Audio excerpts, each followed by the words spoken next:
Avertissement. Cette émission est déconseillée aux personnes âgées de plus de 77 ans. Le jugement des parents est conseillé. En direct de notre bunker de confinement, bienvenue à l'épisode 66 de égale RG2.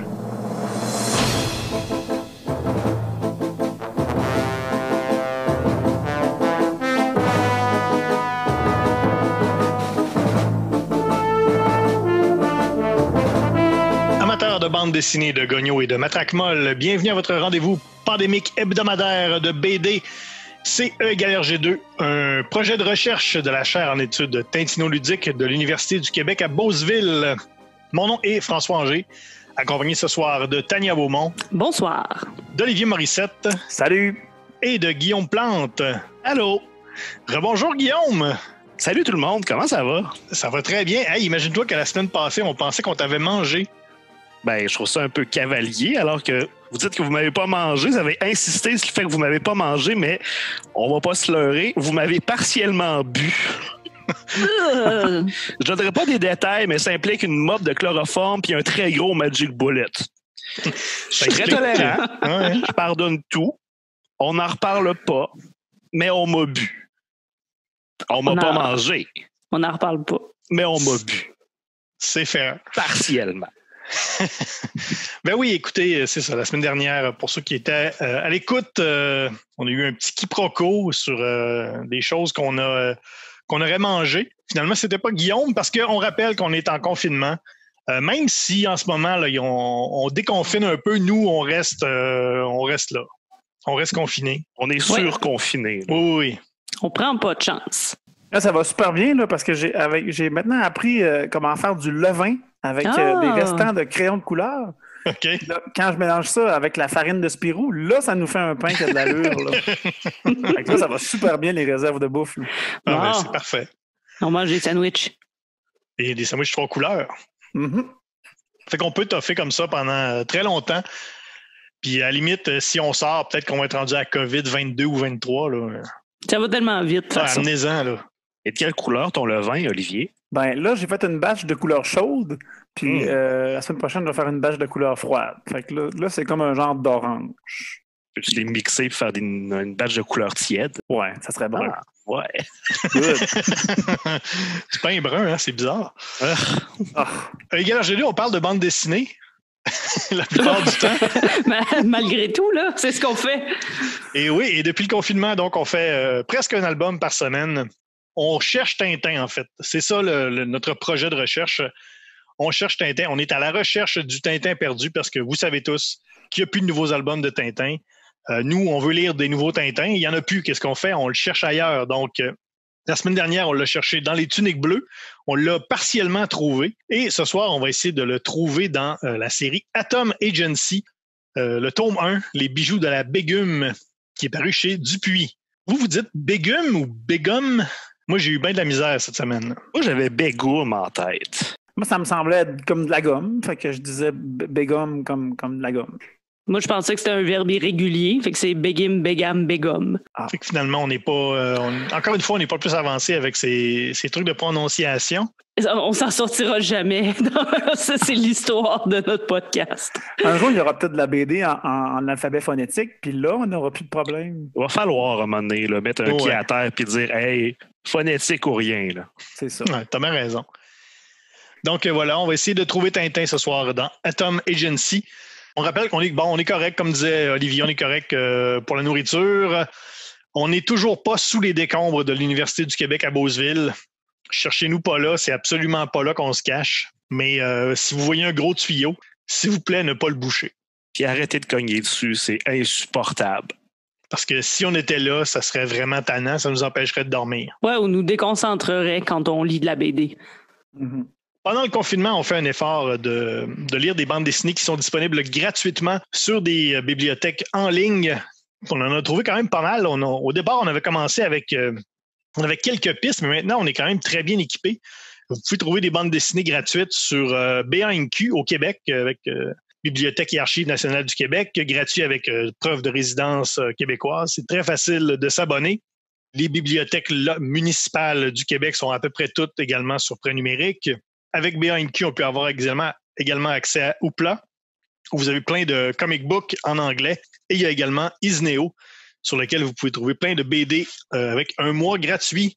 Donc, vous avez l'embarras du choix pour trouver des BD. Et je crois, Atom Agency, en tout cas, est disponible sur BANQ au Québec, sur Prêt numérique. C'est très facile en prêt numérique. On ne l'a pas parlé souvent, mais c'est vraiment très, très simple d'utilisation. Puis c'est quand même un bon lecteur, là, même celui qui est dans le navigateur. Là, ça va assez bien là, pour lire la BD avec ce service-là. Oui, c'est bien. Bien, sur tablette, c'est parfait également. Mm-hmm. Dans mes BANQ, en tout cas, il y a plein de BD. Dans vos bibliothèques municipales aussi, sûrement. Mais BANQ, là, il y en a vraiment plein. Et il y a beaucoup d'exemplaires disponibles. C'est une belle façon de rentabiliser notre abonnement aux bibliothèques qui, on le rappellera, nous ont coûté un prix d'usurier. Rien de moins. Surtout le tien, surtout ton premium platinum. Là. C'est, encore une fois, je répète, une très mauvaise idée. Il n'y avait aucun avantage social. C'est juste une immense carte, littéralement en platine. C'est ça l'arnaque. Là. J'ai juste un très gros lingot de platine avec bibliothèque marqué maladroitement sur un tape. Avec une faute, je pense. Bibliothèque? Ouais. C'est même pas... Je vais emprunter moins de livres avec ça. C'est terrible parce qu'il faut que je la mette dans mon sac. Oui, livres, ça prend toute la place. Beaucoup de place. Mais avez-vous eu l'augmentation de la pandémie? Parce que vu que les bibliothèques sont fermées, moi, ils ont mis des frais supplémentaires là, que j'ai payés parce que je trouvais ça logique.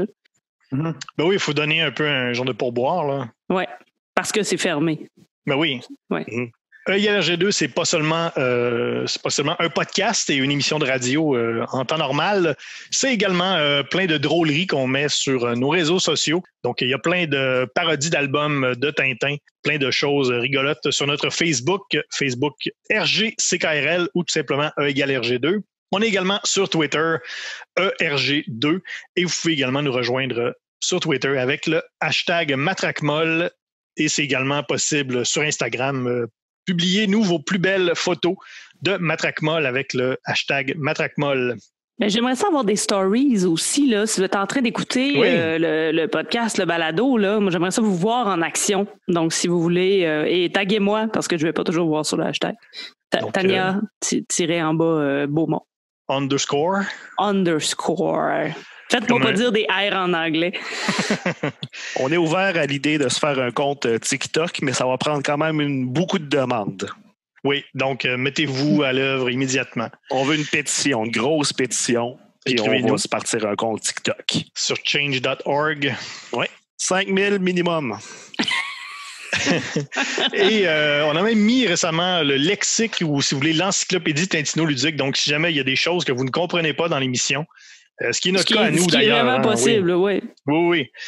Donc, il y a ça sur notre page Facebook et sur Twitter, l'encyclopédie Tintino-Ludique. Toutes ces choses-là, là, l'encyclopédie, les parodies, faut que ça se paye. Et notre collaborateur Alex Drouin, qui est en direct pour nous faire la pub de ce soir. Alex! Oui, François, je suis là, encore une fois. Alex Drouin, dans le stationnement de la boutique Pétanque à Yêtre. Depuis plus de 40 ans, le spécialiste du vieux sport français. Que vous tiriez ou pointiez, nous avons les plus belles boules en ville en inventaire. Et nos cochonnets? Pas de méga porcherie pour ces jolies petites bêtes. Nos cochonnets de lait sont élevés dans des conditions qui respectent les normes environnementales les plus strictes et sont certifiés 100% bio. Vous étampez vos boules? Vous faites des paloufs, des naris, des ferrets, des pètes de vieilles? Vous tuez le chien si souvent qu'on se croirait dans la guerre des tucs? Vous avez tellement embrassé Fanny que vos boules en font des feux sauvages? Un petit tour chez Pétanque à Yêtre et vous ferez des valoches à faire plaisir à papet. Dans l'arrière-boutique, découvrez le bistrot Pastis et Pastiche et prenez un verre au goût anisé préparé par notre mixologue Marcel Épagnol. Un goût comme ça vous fend le cœur! Littéralement. À la boutique Pétanque à Yêtre, aussi bien pétanque magasiné. Dis-moi non, Alex, est-ce que tu es dans un sous-marin? Ouais, parce qu'on dirait un radar. Non, en fait, je suis pas dans un sous-marin. L'effet de renfermé que vous entendez, c'est mon casque de protection à plexiglas là, qui embrasse toutes les formes de mon visage. Puis le bruit que vous entendez derrière, c'est mon radar personnel. En fait, quand il y a quelqu'un qui s'approche à moins de 2 mètres de moi, ben, il sonne plus fort. Alors, ça détecte les gens qui se promènent autour de moi. OK. C'est parce que t'as vraiment l'air d'être dans un sous-marin. Il sonne vraiment très pressurisé à soir. Oui. En même temps, c'est lui qui le sait, hein? Ouais. On l'ostinera pas. Nous, Bon, on n'est pas là. Ben oui, c'est ça. Ben merci Alex, puis lave-toi les mains. Ben, à la prochaine, tout le monde! Bon, ça fait environ 45 minutes qu'on ne parle pas de bande dessinée. Alors, ça serait peut-être une bonne idée d'y aller avec la BD de ce soir. Guillaume, notre résumeur en chef. Oui, Atom Agency, ben c'est relativement nouveau comme série. Il y a juste un tome de paru chez Dupuis. Il y a le tome 1, Les bijoux de la Begum/Begum/Begonia, qui est sorti en 2018. Le scénario est de Yann et les illustrations de Olivier Schwartz. Les deux, c'est pas leur première collaboration. Ils ont fait 3 tomes de Une aventure des Spirou et Fantasio par 3 petits points. C'est des albums one-shot qui donnent tous un regard neuf sur la série de Spirou et Fantasio. Il a aussi fait un tome de Gringos Locos chez Dupuis et un tome de La femme Léopard, encore une fois chez Dupuis. Yann, il a fait un troc de séries. En rafale, je peux dire qu'il a sorti Basile et Victoria, qui avait une série animée dans quelques années. Il a fait travailler aussi sur Les Éternels, Pin-Up et j'en passe. Schwartz, lui, il a fait des illustrations de Les enquêtes de l'inspecteur Bayard chez Bayard. Oh. Et bizarrement, beaucoup d'histoires séparées sur le Père Noël, dont le Père Noël cambrioleur. C'est un drôle de créneau quand même. Hein? C'est très niché comme créneau, mais il se l'est approprié, puis je trouve ça bien le fun. Et c'est sorti en 2018, mais ils ont quand même gagné le prix Polar du Festival de Cognac pour le meilleur album dans la catégorie série. Alors, il y a les séries, c'est vraiment un festival du Polar à la ville de Cognac. Et comme pour les romans et pour les bandes dessinées, ils se disent la meilleure série et les meilleurs one-shots. Et ils ont gagné donc la meilleure série de Polar. Le prix comprend une exposition un trophée et une carafe de très vieux cognac, because on est chez Cognac. Ouais. Atom Agency, les bijoux de la Begum. C'est quoi? Ben, croyez-le ou non, l'histoire est inspirée d'un véritable fait vécu en 1949. La dite Begum, l'éponyme Begum, c'est l'épouse française de l'Aga Khan. L'Aga Khan étant le chef des musulmans ismaéliens et accessoirement, c'était aussi l'homme le plus riche de l'époque. En se dirigeant vers l'aéroport de Nice, leur Cadillac a été intercepté par une gang de truands qui, grâce au pouvoir de persuasion quand même efficace de plusieurs gros guns, vont leur dérober une mallette remplie de bijoux d'une valeur totale de 220 millions de francs, un record pour l'époque. En guise de référence, 220 millions de francs en 1949, ça vaut à peu près 88 piastres puis une entrée pour 2 au village de vacances Valcartier.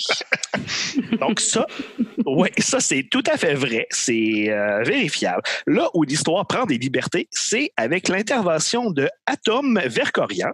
C'est le fils de commissaire de police qui essaie désespérément de faire lever sa carrière de détective privé. Alors c'est avec l'aide de Mimi, son ami au sang très très très très chaud, et de Jojo la Toupie, un ancien lutteur à la retraite, et une poignée de contacts dans la communauté arménienne que Atom va tenter de retrouver les bijoux pour la gloire, la reconnaissance de son père et la prime de 20 millions de francs offerte par la compagnie d'assurance. 20 millions de francs en 1949, ça vaut à peu près 8 piastres puis un CD d'America Online. Et mes amis, c'est là où nous sommes rendus.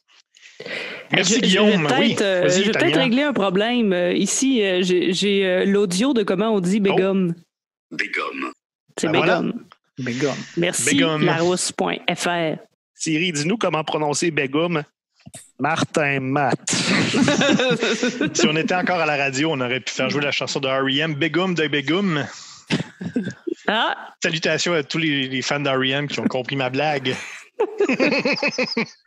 Je vois vos visages là, complètement vides. Oui. Il y a 3 personnes qui sont crampées en ce moment. Oui.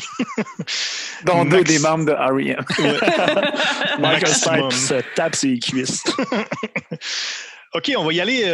On va tous vous faire donc notre appréciation individuelle de Atom Agency, à commencer par Olivier Morissette, le scientifique.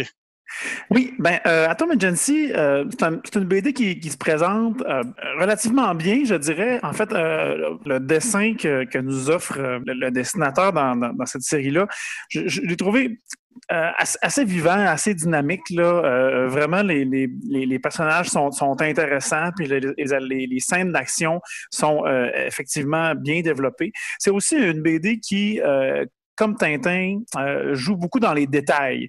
Hein, vous verrez là, les panoramas qu'on nous offre sont souvent très, très détaillés. Là.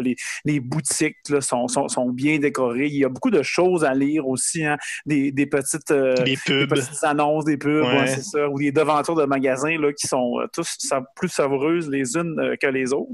Et puis, je soupçonne aussi qu'il y a eu un bon souci du détail sur les voitures, là, peut-être inspiré aussi de Tintin. Il y a quand même quelques belles grosses voitures là, assez bien détaillé aussi. Là. Fait que là-dedans, on s'y retrouve assez bien, puis ça ponctue le récit de façon intéressante. D'ailleurs, l'histoire, on l'a dit, là, c'est un polar. J'ai trouvé que tout ça était bien ficelé, assez crédible. Il y a peut-être quelques petites ruptures là, dans la temporalité de tout ça. Là. Il y a peut-être quelques scènes là, qui passent une à l'autre là, un peu plus difficilement, là, mais vraiment, c'est rien de très choquant. Là, puis tout ça se comprend relativement bien. Les personnages sont intéressants. Il y a une belle brochette de personnages, là, autant des bons que des moins bons.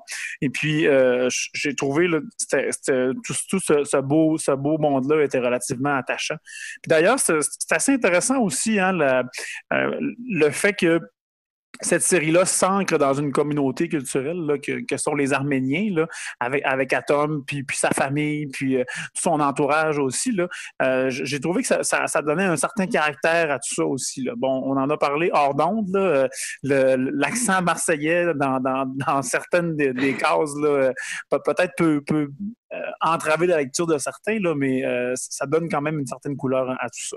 Puis, pas beaucoup de points négatifs, ne serait-ce qu'il n'y a seulement qu'un tome. J'en aurais peut-être pris un deuxième là, pour ponctuer ma semaine. Là. Puis, je l'ai dit, hein, c'est quand même assez inspiré de Tintin. Hein, puis, même le titre de l'album fait référence à un album aussi de Tintin, hein, les bijoux de la Castafiore. J'ai trouvé quelques petits clins d'œil à Tintin là, qui sont quand même intéressants tout au long de la lecture. Puis, je vais vous donner les pages aussi pour que vous puissiez les voir là, lorsque vous ferez vous-même votre lecture. Fait que, tout d'abord, hein, en page 1, on commence avec une très forte référence à Tintin. Hein. On voit un gros « Ciel, mes bijoux ». Oui. Que la bégum s'écrit « Ciel, mes bijoux hein, ». On créerait à entendre le faucon milanais. Oui. Quand Castafiore. Ben oui. Mais c'est quand même un leurre. C'est bien joué quand même parce que c'est. Oui, c'est ça. Du ciel, mes bijoux, mais c'est pas nécessairement ce qu'on pense. C'est pas parce que. Oui, c'est ça. Mm-hmm. Mais en tout cas, oui, c'est bien fait, effectivement. En page 5 aussi, hein, il y a un crieur un livreur de journaux, en fait, un vendeur de journaux public là, qui crie là, l'éditorial. Et puis là, Atom se jette dessus, puis regarde le journal, puis il saute dans l'enquête, hein, un peu comme le frère Tintin, hein, qui pêche les enquêtes là, sur la rue comme ça, à même les journaux. Sinon, j'avais aussi... en page 7, il y a deux policiers avec des képis qui sont assez semblables un à l'autre. Là. Vraiment, on dirait les deux Dupont qui sont à l'entrée du poste de police. Là. Fait que ça, un autre clin d'œil intéressant. En page 46, on va chez un antiquaire / bijoutier qui s'appelle Olivieri. Puis on y trouve tout un bric-à-brac là-dedans, là, plusieurs objets là, assez hétéroclites. Ça m'a beaucoup fait penser aux objets que Tintin achète du seigneur Olivera. Oui. Puis d'ailleurs, là, certains objets sont les mêmes. Tintin achète, entre autres, un chapeau de forme, un bâton de golf, une espèce de gros arrosoir là, en cuivre, puis une cage à oiseaux. Puis tous ces objets se retrouvent dans l'antiquaire Olivieri aussi, en page 46 et suivante. Fait que ça, j'ai trouvé que c'était assez intéressant. Peut-être même que ces deux personnages ont un lien de parenté. T'as trouvé ça toute seule ou t'as trouvé ça sur Internet? J'ai trouvé ça tout seul. Wow! Puis finalement, deux petites choses. À la fin de l'album, là, on a un gros plan sur un objet et puis c'est marqué « fin ». Puis la police est très, très semblable à la police qu'on utilise là, dans les albums de Tintin là, pour les titres. Puis ça arrive souvent aussi que Tintin, là, on finit là, sur des gros plans sur un objet. Et puis finalement, dernière chose, en page 20, vous irez voir, lorsque Jojo la toupie descend du tramway, il est précédé de Tintin en short qui débarque du tramway. Donc, c'est pas un hasard que tous ces clins d'œil-là se retrouvent. Hein? C'est une lettre d'amour à Tintin. On s'en doute bien que cet album-là. Ça me surprend, Tania, que tu penses qu'Olivier fait ses recherches sur Internet. C'est un vrai scientifique. Là. C'est pas comme tous les scientifiques du dimanche là, qui nous crient de faire nos propres recherches. Que ce soit pour de la BD ou que ce soit pour des médicaments. Je le sais plus, moi. Je le sais plus à qui me fier, là. Il y a trop d'informations. Alors, merci, Dr. Morissette. Pas de problème. Tania? Oui, moi je suis toujours contente quand mes commentaires ressemblent un peu à ceux d'Olivier, mais moins poussés bien sûr. Mais moi j'ai été frappée aussi par la dynamique du dessin, l'ambiance qui est très très présente là vraiment. Toutes les cases sont bien remplies, on peut s'y attarder longtemps, mais il y a du mouvement, il y a de la dynamique dans le dessin, puis on s'ennuie pas. Juste la couverture est vraiment magnifique là. C'est certain que si on va dans une librairie, puis là c'est déjà 2018, ce qui fait qu'on sait qu'en librairie est déjà en arrière, là, derrière des piles de plein d'affaires, parce que la durée du livre est environ de 3 mois, là, mais vraiment, ça accroche l'œil. C'est vraiment un beau dessin et cette dynamique-là, le mouvement est vraiment présent tout de suite dans la couverture. Donc, on sait dans quoi on va se lancer. Une bonne histoire qu'on est capable de suivre. Il n'y a pas de temps mort et il y a assez de dénouement qui fait qu'on peut suivre au fur et à mesure de l'enquête. On n'a pas l'impression qu'il y a des indices qui sortent d'un peu nulle part ou qu'on nous a gardé une information et que ça sort au grand jour et que finalement on ne sait pas d'où ça vient. Je trouve que l'histoire est vraiment très cohérente et se déroule à un bon rythme. Oui, les personnages sont très attachants aussi. Moi, j'ai beaucoup aimé aussi les décors de Paris ou même de Marseille quand on va au sud, l'extérieur, les bistrots. Ça m'a rendu un peu triste, sachant que je pourrais pas y aller tout de suite avant un bout. Mais ils m'ont eu à sandwich jambon beurre. Avec des cornichons ou pas de cornichons? Pas de cornichons. Okay. Seulement jambon beurre. Un mets que j'adore. C'est assez simple, mais j'aime ça. Qu'est-ce que vous voulez? Ils sont vraiment meilleurs en France, les jambons beurre ici. Je sais pas, c'est pas pareil. C'est vraiment pas pareil.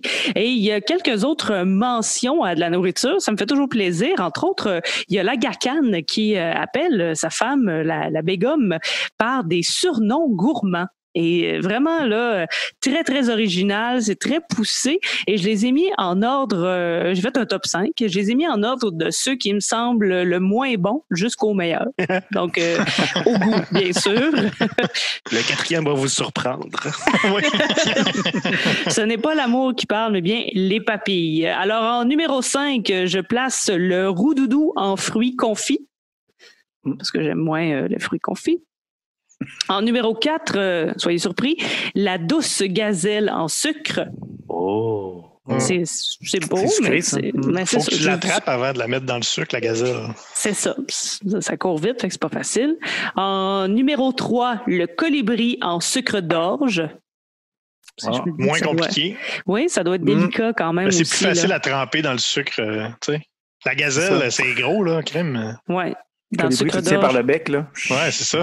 Ça se trempe super bien.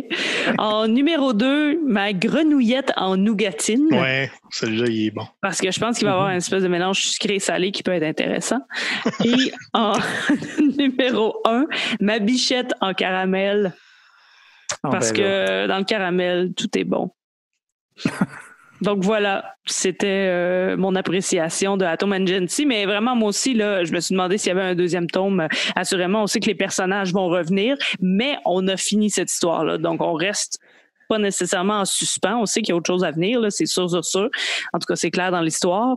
Ça sera à voir, mais c'est le fun qu'au moins cette enquête-là soit bouclée.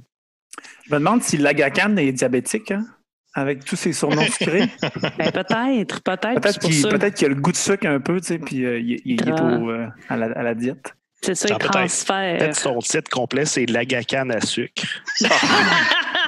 Ou l'Aga Khan en bonbons. C'est parfait. C'est possible.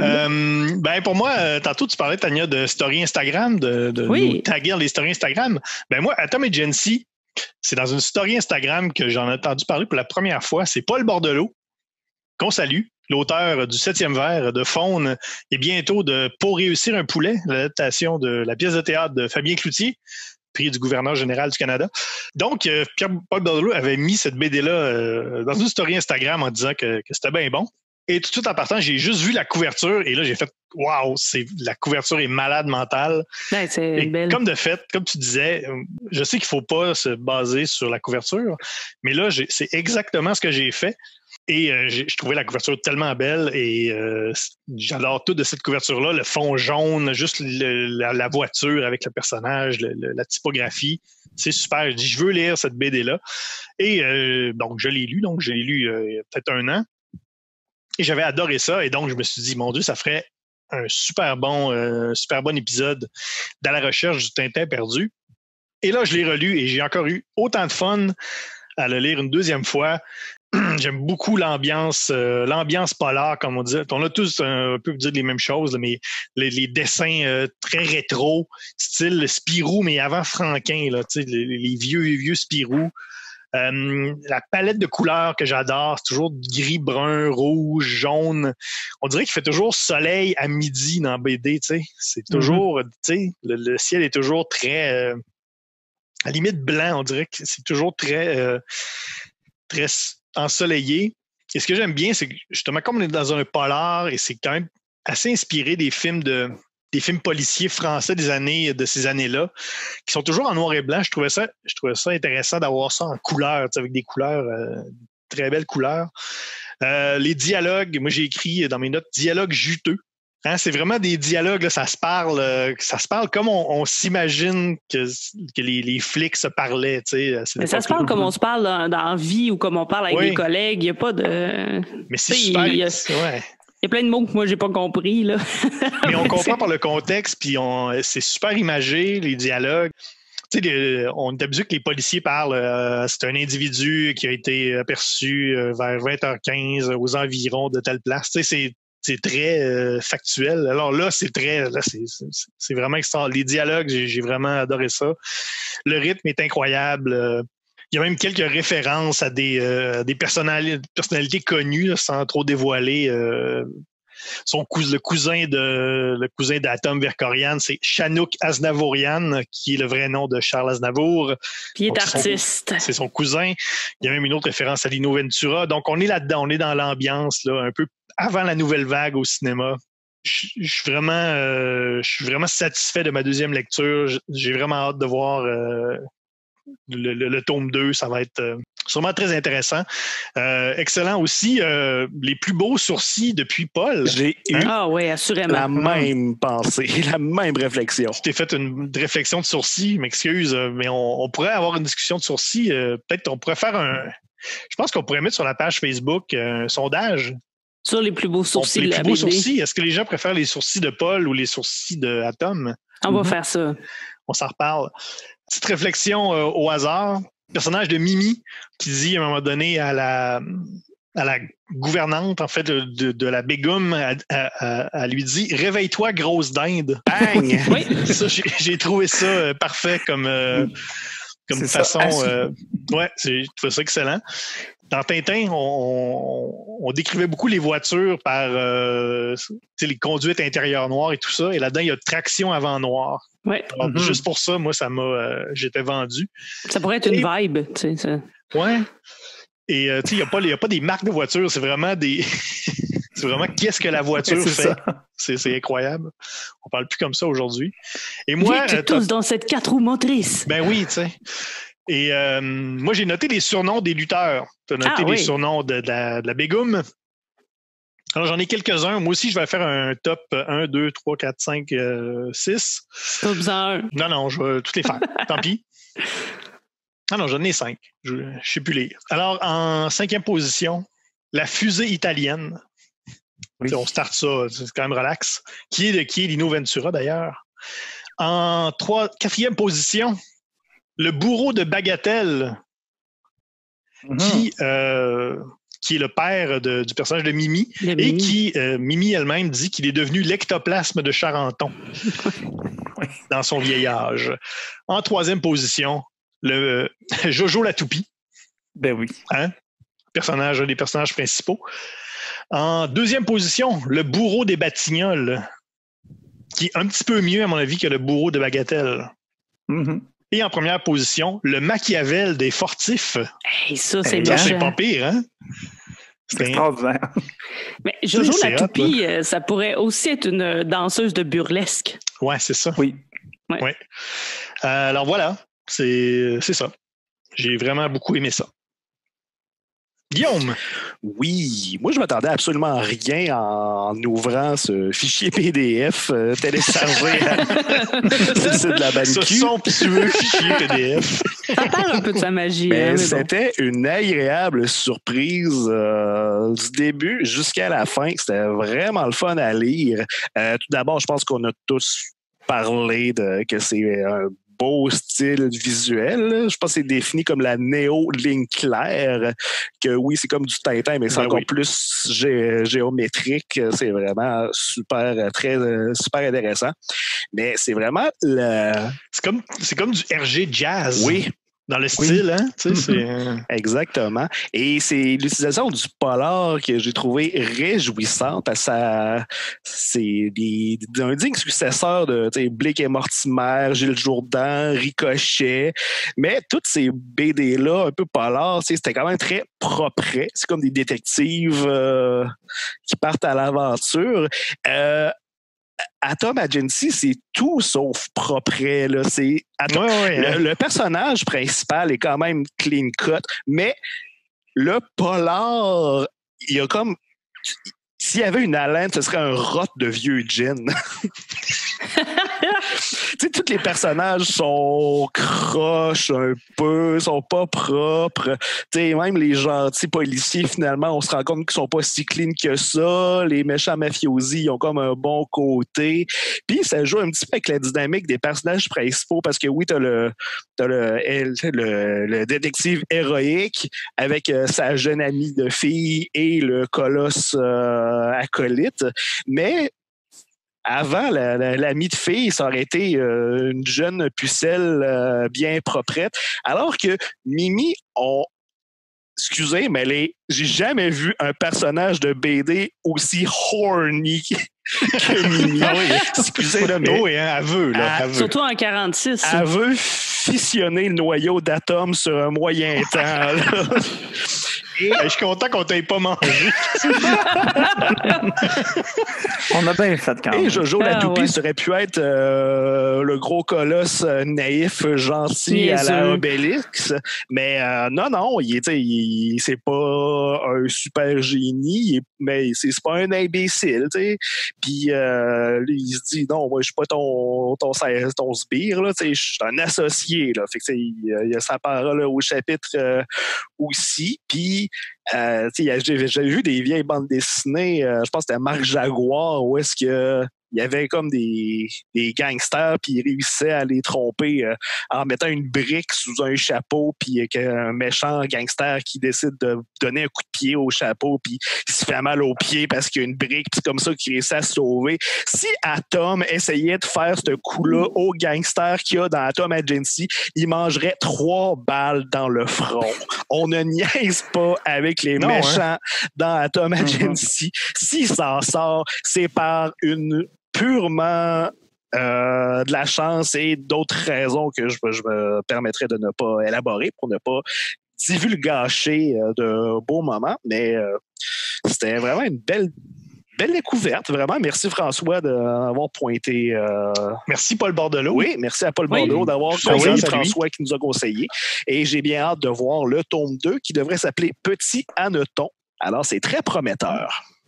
Ou petit Hanneton ou petit Hanneton? Petite Bégomme. Mais Guillaume, tu parles de Mimi, puis souvent dans ce genre de BD-là, si elle était faite à l'époque où elle se vit, la fille, elle serait là juste pour être belle. Mm-hmm. Et pour se faire kidnapper. Et là, le personnage principal est pris pour choisir entre le butin, l'enquête ou sauver la fille. T'sais. Alors que là, c'est pas ça. C'est vraiment un duo 50-50. Le personnage principal, là, ça reste le second rôle, mais elle est à la même hauteur que Atom. 60-40. Je pense que c'est Mimi qui run le show plus qu'on voudrait. Là. C'est Atom qui a le nom de l'agence, là, mais elle dit « Je suis détective, secrétaire. » Elle se tape le gros de la job. Atom, je pense qu'il fait pas tant que ça dans série. On va se le dire dans le tome 1, là. So. Mimi en fait vraiment beaucoup. Elle en fait beaucoup, Jojo mais c'est en ça, fait en un tout cas. paquet. Atom, hein? Un peu un slacker, là. Un peu. Ouais. Et avant de passer au quiz, parce qu'on va expliquer un peu tout à l'heure comment tout ça s'ancre dans notre recherche tintinoludique. À une certaine époque, je croyais avoir quand même un accent marseillais passable, qui est probablement beaucoup moins bon que ce qu'il est en fait. Et je vais m'essayer. Donc, Guillaume m'a transféré un bout de la scène du garage à Marseille. Donc, je vais l'essayer. Donc, on va voir si vous trouvez que c'est vraiment pas bon.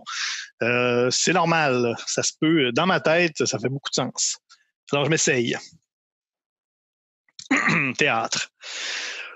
Oh, bonne mère, ce couillon, il fait la trempette dans la calanque de Morgiou avec des semelles de ciment aux pieds et il tire de vilaines grimaces au rascasse. Bravo. Moi, je m'y croyais dans ce vieux garage sale. On s'excuse à nos auditeurs marseillais. Oui, non, vraiment. mais d'ailleurs, si vous êtes un auditeur ou une auditrice marseillaise, n'hésitez pas à vous filmer en disant cette phrase. Oh oui, ça serait gentil. Tellement ça. Et envoyez-nous-le. Ça peut être un enregistrement audio aussi, là, ça peut être moins gênant. Mais Il ça, y avait tu vois, des cigales, hein. oui. Mais ça, c'est une des. Tu sais, c'est rare dans les BD que je vais faire les voix dans ma tête. Là, ça arrive à l'occasion. Mais là, vraiment, j'entendais les voix dans ma tête. Là. Les Marseillais, il y avait le gros accent marseillais. T'sais, Mimi, elle avait une espèce de. Ça alternait des fois entre Jeanne Moreau, là, puis peut-être un peu plus. un peu moins rauque. Là. Mais ouais, je les entendais. Ça, c'était. En tout cas. Que ça ajoute. Bon signe, ouais.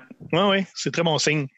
Bon, maintenant, place à la partie scientifique de l'émission, puisqu'on rappelle que E égale RG2 est un projet de recherche de l'Université du Québec à Beauceville, de la chaire de recherche en études tintinoludiques de l'Université du Québec à Beauceville. Et comment donc on fait pour rendre ça scientifique? C'est avec des chiffres, évidemment. Et comment on en arrive à tout ça? C'est qu'on va prendre tous les albums, tous les personnages des albums des aventures de Tintin et on va essayer de leur trouver un équivalent dans Atom Agency. Et au final, nous quatre allons donner un taux Tintin, donc une note qui n'est pas une note de la qualité de l'œuvre, mais qui est une note d'équivalence avec les aventures de Tintin. Est-ce que c'est une bonne alternative? Est-ce qu'on peut remplacer, donc par exemple ce soir Atom Agency, par Tintin? À la fin, on va prendre de cette note-là, on va la transformer donc dans une note qui sera le taux total Tintin, et on va prendre nos notes et faire un graphique en pointe de tarte Tintin, qu'on mettra sur notre page Facebook et sur notre site web. Comment donc on calcule tout ça? Là, ça devient un peu plus compliqué, ces choses-là, parce que la semaine dernière, en cas, il y a eu des développements. Nous, d'habitude, on calcule tout avec un goniomètre. Guillaume, toi qui es notre expert en goniométrie, qu'est-ce que ça fait un goniomètre? Un goniomètre, ça mesure des gonios. Oui. Sauf que Tania, la semaine dernière, t'étais pas là. Et là, Tania nous a dit qu'un goniomètre, ça mesurait des niomètres. Qu'est-ce que tu as à dire là-dessus? Est-ce que ça se pourrait? Ben, c'est ça me scie les jambes. C'est peut-être, on s'entend qu'on a des règles qui mesurent des centimètres, on a des règles qui mesurent des pouces. Fait est-ce qu'on peut avoir des goniomètres qui mesurent des gonios, puis est-ce qu'on peut avoir des goniomètres qui mesurent des niomètres? Un gonio vaudrait combien de niomètres? Wow! Un goniomètre impérial? Oui, c'est ça. Ouais, exactement ça. OK, ouais. J'avais fait mes recherches, là. J'avais fait mes propres recherches. Ben, je le sais. Tu dirais jamais de la boîte dans cette émission-là. Jamais. Ben écoute, on va laisser ça en suspens. Je pense. On va faire des recherches. Parce que de toute façon, on n'a pas de goniomètre. Ben non, on n'a pas. Il est brisé le goniomètre, on ne peut pas rien faire. Donc, on calcule en Tintin. Et si vous, par chance, vous avez un goniomètre à la maison, un gonio, c'est 1,33 Tintin. Sauf que là, Non, c'est l'inverse. C'est un Tintin, c'est 1,33 Gogno. Et C'est combien de niomètres? Ben là, on ne sait pas. Ben, on va faire les calculs. C'est un là. immense faire le pavé qu'on vient de lancer dans la mare, là. Oui, tout à fait. Une toute petite mare, hein? Très, très gros pavé, toute petite mare. Il n'y a plus de mare. Quasiment Il y a plus de juste un barbe. C'est un pavé. gros pavé au milieu, 3-4 Ben gouttes. oui. Et ben voilà. Donc, on est comme un peu éberlué de tout ça. Là. Je nous sens Mhm. Ça nous ébranle. un peu confus là, de l'avenir. Bon, on va y aller avec le quiz qui n'en est pas un, qui en est un, mais qui n'en est pas un. On débat à chaque semaine sur C'est est-ce que c'est un quiz. une enquête de terrain. Enquête tintinoludique, oui. Merci. On va commencer donc avec le personnage principal, donc dans Atom Agency, qui est le meilleur Tintin. Et est-ce qu'on a un autre personnage que Atom? Ben là, moi j'allais dire Atom facile, tu sais, tout le monde Oh, va dire ouais. Atom, mais là, Guillaume oui. vient de dire que Mimi en fait plus qu'Atom. Fait que Guillaume, j'ai hâte de voir qui as-tu mis comme Tintin. Je vais quand même mettre Atom comme Tintin. Je pense qu'on n'a pas trop le Il y a- choix. Ouais. Il y a le nom, c'est la série. Et il y a quand même sa propre houppette. Parce que Tintin, oui, il avait sa petite couette de cheveux. Et Atom, on le répète, il vaut 3 pôles côté sourcils. Il y a des sourcils gigantesques. Fait qu'il y a des sourcils héroïques. Hey, sérieux, 4 pouces de sourcils. Là. Oui. Mhm. Côté agissement, héroïsme, puis tout, c'est. Ouais, là, effectivement, si on voudrait parler de. Il y a pas mal de Jojo puis Mimi qui vont plus sa ligne de front. Mais sinon, c'est le héros ami des enfants qui donne un ubi sur le front à son papa. Puis c'est quand même mon Tintin. Ouais. Ouais, mais tu sais, c'est lui quand même qui va au-devant, là, tu sais, qui cherche des enquêtes puis qui voit le potentiel dans le vol des bijoux, là, tu sais.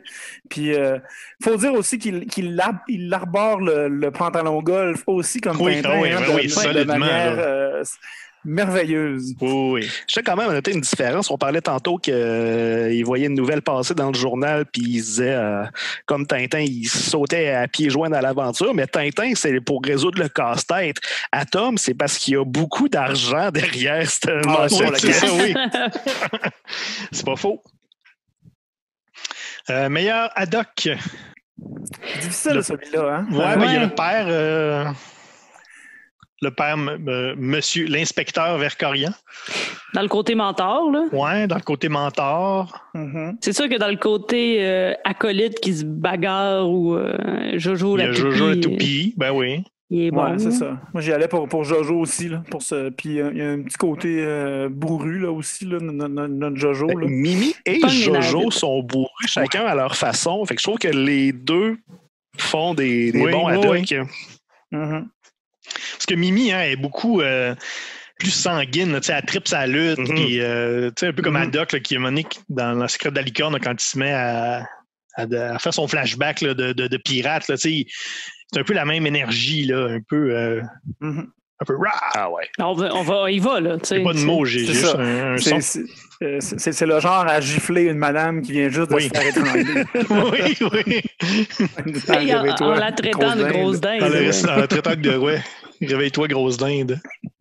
Hey, tu fais-tu le saut, tu sais? Réveille-toi, grosse Ben dinde. ouais. C'est sûr que tu te réveilles. T'as pas bien le sûr. choix. Mm. Meilleur tournesol. Mais je trouvais que Mimi est quand même très ingénieuse. Puis c'était ça qui m'amenait à la rendre concurrente pour Tournesol. Mais tu sais, on n'est pas dans le scientifique fou, là, tu sais, ni dans Non. la personne qui est un peu décalée, là, mais c'est plus dans l'ingéniosité. Là. Mais Et, tu sais, comme tournesol, il y a un mot qui le fait sortir de ses gonds. C'est zouave. Ben, tu sais, Mimi est quand même assez charnelle. Fait que peut-être qu'elle aussi a un mot qui la fait pas sortir de ses gonds, mais qui la fait revenir de ses gonds. ouais. Je veux pas Peut-être. trop. On comprend? Mhm. On comprend tout? C'est pas grave si vous comprenez pas. Sinon, moi, si on va plus dans le côté de la science du monde interlope, moi, j'ai mis Pelazza, le garagiste / gangster ultra marseillais. Il connaît tout, là. C'est tout ce qui est croche, là. Il est vraiment très au fait. On pensait que ça allait être un antagoniste, mais finalement, non. Il se lie d'amitié avec les 3 comparses, puis il est très utile. Il est très croche, mais il est très utile. Oui, tout à fait. Un peu comme Tournesol. Ouais. Hein, Ben oui. Les Tournesol, ils flirtent des fois avec des milieux bizarre. Un peu bizarres. Meilleur Milou. Meilleur animal de compagnie. Je me tromperais en disant qu'il n'y a pas d'animal de compagnie. Non, il n'y en a pas. Et c'est pas plus mal. Moi, j'ai quand même mis les sourcils de Atom parce que c'est sensiblement la même fourrure. Là. C'est aussi fourni. Oui. Donc, voilà, c'était mon meilleur Milou. C'est peut-être 2 petits chiens de prairie qui a tapé dans la face. Peut-être. Je sais pas. Moi, j'ai mis Sandoui. C'est vrai que pauvre fille. Moi, je l'ai plus loin, là. Mais... Parce qu'au début, elle est avec Atom, elle le suit, puis elle l'accompagne, puis à un moment donné, il la sacre là, puis on la revoit plus de l'épisode. Puis elle s'appelle Sandoui. Pauvre Sandoui, ouais. On s'excuse à tous les sandwichs de s'appeler Sandwich. Ah ouais, c'est ça. Je veux tellement que son nom de famille soit Choseux. Non, moi, j'ai pas trouvé de Milou. Puis d'ailleurs, s'il y avait eu un chien dans cette histoire-là, là, encore une fois, le chien, il aurait eu 8 balles. Ouais. Probablement, il serait mort. Il n'y aurait plus de chien. Ce serait drôle, une série où est-ce que l'animal de compagnie meurt à chaque album puis il y en a un nouveau. Faut pas s'attacher. Comme South Park, mais avec un chien. Meilleur Castafiore. Ben, c'est la Bégum. Oui, j'avais mis la parce Bégum. Que, tu sais, là, très Castafiore adjacent. Le béguin de la Bégum. Ah oui, c'est ça, c'est les bijoux de la Castafiore, les bijoux de la Bégum. Puis d'ailleurs, c'est bijoux de la Castafiore aussi, c'était basé vaguement sur un fait vécu. Je pense que c'est un vol de bijoux de Sophia Loren. Puis là, on a les bijoux de la Bégum, que c'est basé sur le vol des bijoux de la Bégum. Alors... Meilleur Dupont? Moi, je mettrais comme mention spéciale aux espèces de triangle amoureux bizarre entre Atom, Sandoui puis Mimi. Ouais. C'est comme, il se dit fiancé, là, mais tu sais, Mimi, à un moment donné, il dit carrément « Hey, tu le sais que je l'ai tout nu, wink ». Fait que on sait pas ce qui s'est passé entre ces deux-là. Il dit quand même on pourrait faire des galipettes. My God. C'est assez direct. Elle a le thermostat dans le tapis, là. Mimi, ça la dérangerait pas que Sandoui soit là. C'est ça. Meilleur Dupont. Moi, j'avais mis les parrains, là. Oui, c'est ça. Simone et Javel. Simone et Javel, ouais. Ou Javelia. Les deux. Inspecteur Javel. C'est son petit nom, ça. Ils sont très drôles, d'ailleurs, ces deux-là. Ils remplissent Oui, tout à fait. Le comic relief là, dans cet endroit là, quand ils font quand ils mangent avec Atom là, puis qu'il y a vraiment beaucoup de jokes de volaille. Là. Oui. Oui, ça, il y a pas de l'humour, mais c'est pas des épais non plus. Là. C'est juste des bons flics. Mais tu sais ça, ils remplissent le créneau parfaitement quand même. Là. Ouais. Des bons flics avec des dialogues absolument incompréhensibles. C'est parfait comme ça. Meilleur Rastapopoulos. Le grand méchant. Mais là, moi, je dis, il faut comme faire attention, spoiler. Ouais. Avant de dire... le méchant de l'histoire. Là. Ouais. Spoiler. Moi, j'y vais avec Erika. Erika, la panthère rouge. Oui. Voilà. Parce qu'elle a doublé le méchant, c'est quand même. Elle a doublé son secondaire 5. Spoiler! Peut-être aussi. Ouais, ça, puis aussi, bien sûr, le méchant Polo, alias Paul Lecoq. C'était une vraie personne, encore une fois. Je ne sais pas s'il y avait pour de vrai des dents aussi protubérantes et diaboliques. Là. Il y a de la gencive, hein? Oui, il est très gencivé. Il y a genre un village entier là, qui n'ont pas de gencives pour avoir fourni Polo. Mais c'est ça, moi je trouvais que tu sais, Polo, c'était lui le méchant, mais elle est encore plus méchante. Oui, c'est ça. Oui. D'ailleurs, on peut-tu prévoir que ce serait peut-être une antagoniste récurrente dans l'histoire d'Atom? Ce serait oui, pourquoi pas? Un bon méchant, une bonne méchante. Ouais. Mm-hmm.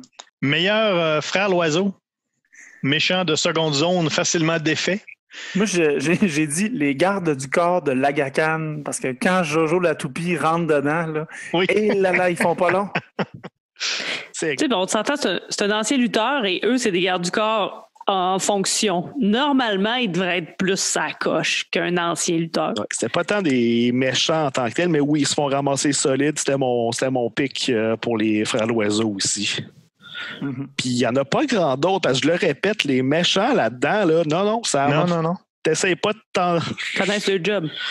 Tu t'en sors pas facilement avec eux autres. Là. Non, C'est ça. Hein? Ils means du business. Oui. Catégorie intéressante. Meilleur Irma, personnage féminin qui mériterait un meilleur sort. Là, Mais là, on peut mettre Sandoui. On en a parlé un peu tout à l'heure. Sandoui qui se fait dire que t'es cruche. Oui, quelle cruche, une affaire de même. Que t'es cruche. C'est ça qu'il lui dit Ouais. textuellement parce que c'est pas c'est qui la gacane. T'sais, si c'était pas qu'il y avait d'autres personnages féminins quand même très forts, on ferait comme OK, ça part raide. Ben moi, c'est dans les premières pages, je me suis dit oh boy, ça va être long. Puis finalement ça va là. Mais vu que Sandoui, confidence, Sandoui, j'avais comme pas compris que c'était son nom parce que c'est pas un mot que je. Je pensais que c'était un patois, genre. La police de la BD, la police d'écriture, c'est un peu tout en majuscule. Fait que tu sais, j'avais pas trop remarqué que Sandoui c'était vraiment son nom. Fait que là, quand il est allé revoir Mimi, je pensais que c'était elle qui allait chercher. Puis là, j'étais là, c'est pas le même personnage. Ben, Sandoui, c'est peut-être son surnom, puis son vrai prénom, c'est Sous-marin 12 poux. Mais c'est vrai que Sandoui, ça pourrait être aussi, tu sais, et Sandoui, tu sais, et Vera, et Viande à chien, tu sais. C'est ça. Boswell. Mais Surtout on les connaît pas, les patois arméniens. Ouais, on les connaît pas. Mais pour les personnages féminins qui mériteraient un meilleur sort, on peut remettre sur la table Jeanne Soudé, la femme de chambre. Oui. On rappellera. Sa journée consistait à se faire étrangler, traiter de grosse laine, claquer au visage et, spoiler alert, gonner dans le front. Oui. Un beau crescendo de journée de boîte. Moi, je rajoute les deux sœurs de Atom qui ont comme pas de dents dans la bouche. Il y en a, mais clairsemées. Ils ont comme des dents à quelques endroits. À deux, ils ont une bouche complète. Oui, puis je suis même pas sûr. Fait que je voulais en parler. Meilleur Zorino. Denis Olivieri, l'antiquaire vers la fin de l'histoire. Là. D'ailleurs, Denis Olivieri qui ressemble pour 2 gouttes d'eau à Jean Rochefort, l'acteur français. Vous y retournez là, autour des pages 46, 47. Là. Oui, c'est vrai. Je ne peux pas croire que c'est pas inspiré de ce pauvre Jean Rochefort. Hein, Dieu et son âme d'ailleurs. Oui, c'est vrai. T'as bien raison. Puis lui aussi là, passe une très mauvaise journée avec Erika, la panthère rouge. Moi, j'ai mis Agacan. Faut le mettre quelque part. Oui. Hein? Ben, moi, je l'ai pas là, en tout cas. Ben, je l'ai mis là parce que, je sais pas, je trouve qu'il, sans faire enfant, tu sais, il est un peu comme « Oh, ma douce, mon amour, viens ma petite bébé en sucre. » Tu sais, il est comme un peu enfantin, je sais pas. Je trouvais qu'il y avait un petit quelque chose de cute, un peu comme un enfant, un peu comme un Zorino. Tu sais, il se fait voler pour 200 millions de bijoux, puis après ça, il sort par la fenêtre, puis leur dit « Hey, vous oubliez votre pourboire en shakeant une liasse de billets. » Là, il est comme « Hey! » Ouais. Ah, la Begum, ça, non, de croqueuse de diamant un peu, là, on se le dirait. Hein. Elle me semble très jeune par rapport à ce bedonnant Lagacan. De son vrai nom, Yvette. Ouais. Oui. Bien sûr, pour les meilleurs Zorino, en tant qu'enfant, oui, là, c'est là que moi, j'ai mis les petites sœurs d'Atom, qui effectivement, soit qu'ils sont en train de perdre leurs dents de bébé, ou ils ont la pire hygiène buccale de l'histoire de la BD. Genre, peut-être qu'ils fument du gros cristal meth derrière en coulisses, là. Polo devrait leur donner un peu de gencive. C'est ça, j'étais pas sûr non plus. Ils sont-ils très jeunes ou bien ils ont juste pas de dents dans la bouche? Parce qu'ils vivent encore là, parce qu'ils les envoient dans leur chambre. Bon, mais dans ce temps-là, le monde restait tard chez leurs parents. En tout cas. Meilleur Séraphin Lampion. Casse-couille. Moi, j'avais peut-être la Gacane. C'est là que je l'avais mis. La Gacane. Parce que ici, il aime tout le temps. Il lâche là. Voyons, arrête de... À un moment donné, ça doit venir fatigant à l'ongle. Là. Ouais. Il y a le commissaire / papa d'Atom. Oui, c'est vrai que... Mais on se rend compte qu'il y a mais des l'autre raisons. commissaire... Oui, il y a le directeur de la police judiciaire que lui, il est juste bête. Il est pas fin. Non. Il est pas fin. Il est mean. Puis genre même qu'on laisse supposer qu'il était peut-être vaguement collabo. Oui, bon, oui. Moi, je suis allé d'un Séraphin Lampion très, très, très personnel et c'est le commentateur descripteur du match de lutte. Oui. Parce qu'il parle au micro, puis clairement, ça a l'air transmis là, à la radio. Puis il arrête pas dans toutes les phrases de dire « chers auditeurs ». Avec un Z. Ouais. Auditeurs, oui, avec un Z, mais j'en fais là, professionnellement de la radio, c'est mon métier. Pas que tu as dit de la lutte. Ouais, c'est moi mon métier, c'est un intérêt. Et on dit pas aux auditeurs, on leur parle pas à toutes les deux phrases. Ils savent qu'on leur parle à eux autres. On dit pas chers auditeurs, même si on parle aux auditeurs. À un moment donné, reviens-en, décroche. Moi, on dit mauvais animateur radio. Voilà.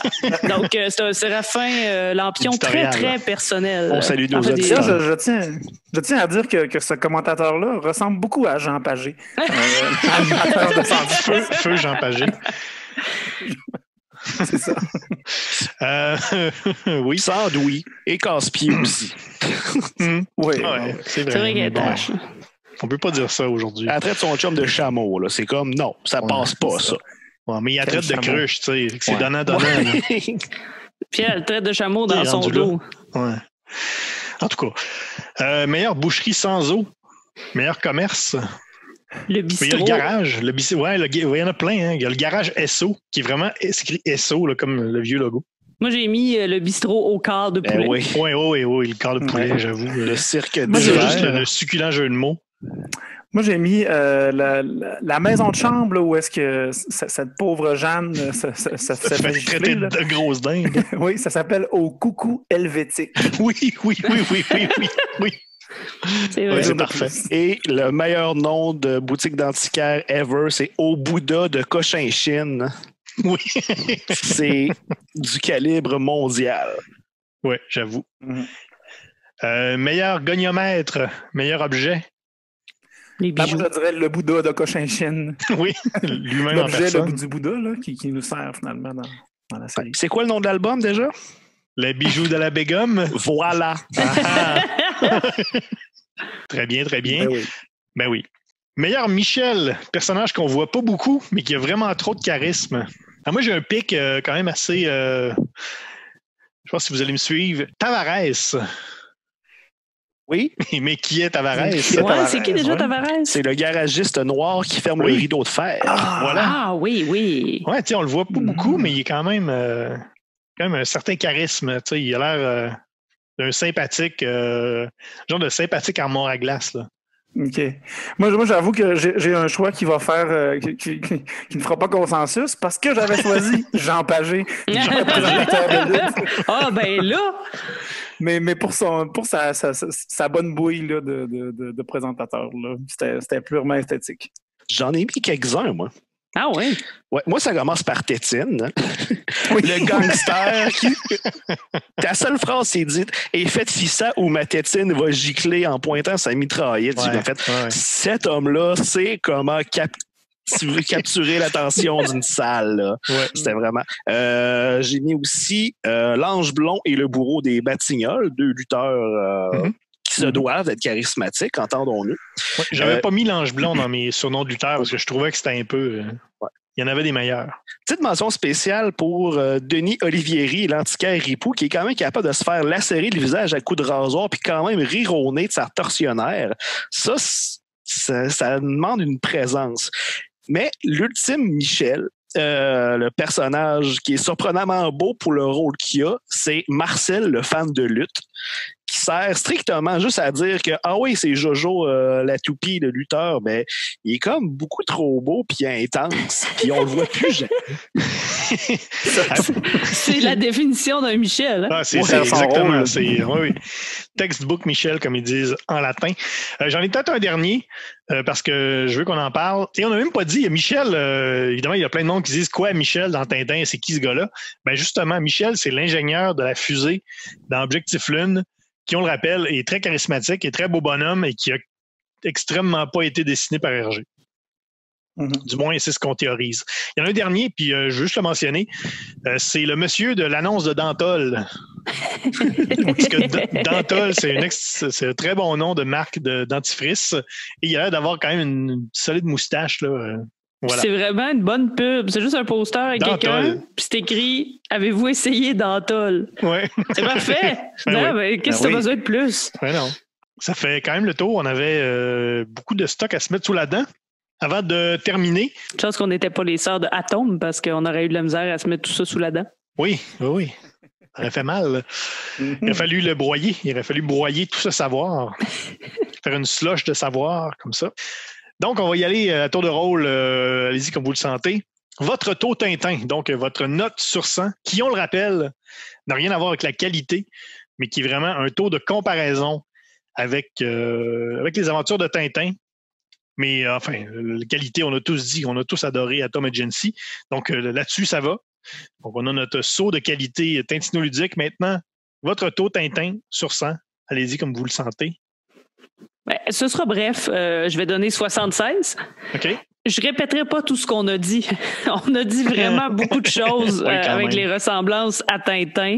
Donc, pour tout ça, mais pourquoi 76? Pourquoi pas plus? Ben, juste parce que les femmes ont des personnages très intéressants et forts, ce qui fait que là, ben, ça nous éloigne du Tintin. Mais sinon, c'est sûr que c'est tout ce qu'on a mentionné, là, je leur dirais pas. Tout ça compte dans la balance.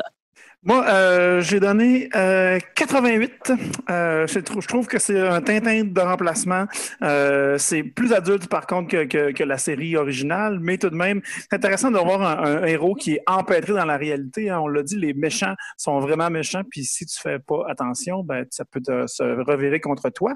Puis en plus, 88, ben, c'est le poids atomique d'un de mes éléments favoris, le strontium. Moi, je donne un beau 83 Tintin parce que oui, je pense que si on permettait de faire un reboot de la série Tintin, un petit peu plus actuel, un petit peu plus charnu, corsé, je pense vraiment que ça donnerait à Atom Agency de quoi qui ressemblerait beaucoup à ça. Je suis tellement d'accord avec ça. Oui. Et pour une série nouvelle qui a juste un tome de sortie et avec des nouveaux personnages, le fait qu'on ait pu dire autant d'affaires sur un seul album, je pense que c'est assez parlant. Là. J'ai vraiment, vraiment beaucoup hâte de lire le tome 2. Là. Donc, Guillaume, 83 pour Guillaume. Ouais. Moi, je donne 90. Wow. Ben, évidemment, j'y vais pour 90. Écoute, Guillaume, t'as donné 76 à Far Out. On ça va jamais à chaque Tintin. C'est ça, un peu pour toutes les mêmes raisons que vous. Une petite chose que je veux rajouter, c'est ça, l'enquête de vol de bijoux, le rythme, mais il y a un petit truc qui a fait pencher la balance, qui a rajouté un bon 26 Tintin. C'est l'étalage de connaissances. Parce que je sais pas si vous vous souvenez, dans quelques albums de Tintin, des fois, Tintin, je pense que c'est au pays des Soviets, Tintin, il en beurre épais sur ses connaissances. Et dans une des pages, à la page 30, en fait, la page 32 ou la page 30, tout dépendamment quel chiffre que vous lisez en bas de la page, les trois personnages disent que, ils parlent du couple de l'Aga Khan et de la Begum, et là, ils disent, on dirait une fable de Fontainebleau. Puis l'autre dit, non, moi, ils me font penser à un couple rigolo à la Dubou. Après ça, l'autre, il dit, non, moi, ils me font penser à telle autre affaire. Donc, c'est ça. Il y a une belle scène d'étalage de connaissances. Et donc, ça a vraiment monté le niveau quand même très élevé. Donc, ça nous fait quand même un solide taux Tintin que j'ai pas oublié de calculer, mais mon chiffre est disparu. On est en direct. Oui, on est très en direct. Ça nous fait 84 Tintin. Bravo! Oh, c'est la plus grosse note cette saison, en fait, la période de confinement. Il y avait raison, je pense. Oui, c'est clair que c'est très tintinoludique, c'est très tintinesque et c'est très bon. Si jamais vous ne comprenez pas pourquoi 84, c'est une note avec raison, faites comme rewind, recommencez au début le podcast. Oui, de la tête tout le long, s'il vous plaît. Lisez ça à Atom Agency. On le rappelle, c'est disponible au Québec, du moins, sur BANQ prêt numérique. Donc, si vous avez une preuve de résidence du Québec, c'est très facile de s'abonner à BANQ. Et vous avez accès trop facile. Faites vos recherches. Et allez l'acheter en librairie maintenant qu'on commence à se déconfiner des magasins. La pochette est si belle, mon Dieu. C'est beau. Très belle pochette, très minimaliste. J'adore ça. On a très hâte au deuxième tome. Il y a un truc qu'on n'a pas parlé. Il y a 2 saisons, en fait, on faisait le concept de l'émission, c'était le combat des genres, où chacun d'entre nous se débattait sur des BD dans un genre qu'on avait sélectionné au préalable. Et on faisait à la fin de l'émission, on avait toujours le Gogno Quiz où on essayait de trouver des parallèles dans chacune des BD. Et il y a une des questions qu'on posait, à savoir, est-ce que dans votre BD, il y a une référence à Proust? Et on en a très peu trouvé. Je pense même qu'on n'en a pas trouvé de toute cette saison-là. C'était souvent non. C'était souvent non, la réponse. Et là, c'est dans Atom Agency, on en a une. On en a une. Il y a le personnage de Mimi qui dit « Mais je ne suis pas venu égrener les vieux souvenirs proustiens. Je m'appelle pas Madeleine, moi. » Et là, notre référence à Proust. Voilà. On l'a tant cherché. Puis Mimi, longtemps, s'est pas couché de bonne heure. Laissez-moi le dire. Et ça m'amène à vous dire que la semaine prochaine, on va refaire un nouvel épisode, si on veut, du combat des genres. On ne fera pas un épisode à la recherche du Tintin perdu. Donc, ce sera un combat des genres, mais un combat des genres spécial. Ce sera nouveautés québécoises. Donc, on va prendre 4 nouveautés québécoises en bande dessinée et chacun d'entre nous va débattre donc sur sa propre BD. Eh bien, ça fait le tour de l'émission. On vous suggère de nous réécouter en balado. Tous les épisodes sont disponibles en balado. Et là, petit truc intéressant. Cette semaine, Google a changé un peu la façon a changé sa plateforme, si on veut, de podcast. Donc, ils ont transféré tous les podcasts qui étaient sur Google Play vers Google Podcast. Et maintenant, on peut aller voir donc il y a une nouvelle plateforme pour aller voir les statistiques d'écoute sur Google. On se rappelle qu'à une certaine époque, avec GalRG2, on avait un grand total de 0 abonnés sur Google Play. Et ça a été très long. Et il y a eu une très, très longue période où à chaque semaine, on faisait toujours la mise à jour. On avait toujours 0 abonnés sur Google Play. À un moment donné, on en a eu, ça s'est réglé. Et là, j'aimerais vous entendre sur la nouvelle plateforme Google Podcast Manager. Combien nous avons d'abonnés Google Podcast? Moi, je pense qu'on en a 50. Olivier, allez-y, comme vous sentez. Moi aussi, je pense qu'on en a 64. Ça doit marcher, ça, Google Manager. 95, solide 95. Eh bien, les amis, on en a 0. Zéro. Plus ça change, on est de plus c'est retour. pareil. Bon. De notre retour à notre bon vieux 0 abonnés sur Google. On en avait plus sur Google Play que sur Google Podcast. Oui. Donc, Wow. ils sont tous disparus. Tout est à recommencer Tout encore. est à recommencer. Alors, À rebâtir. allez vous abonner sur Google Podcast. Également sur Apple. Mettez-nous un 5 étoiles si vous aimez l'émission. Paraît-il que ça aide à quelque chose.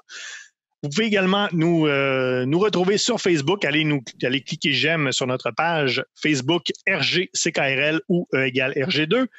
Vous pouvez également nous rejoindre sur Twitter avec le ERG2 ou avec notre hashtag personnalisé, le hashtag MatraqueMolle. Mon nom est François Angers. Merci à Tania Beaumont. Merci. Olivier Morissette. Merci. Guillaume Plante. Merci tout le monde. Alors, on vous rappelle de lire de la BD, de vous laver les mains et de nous revenir une prochaine fois.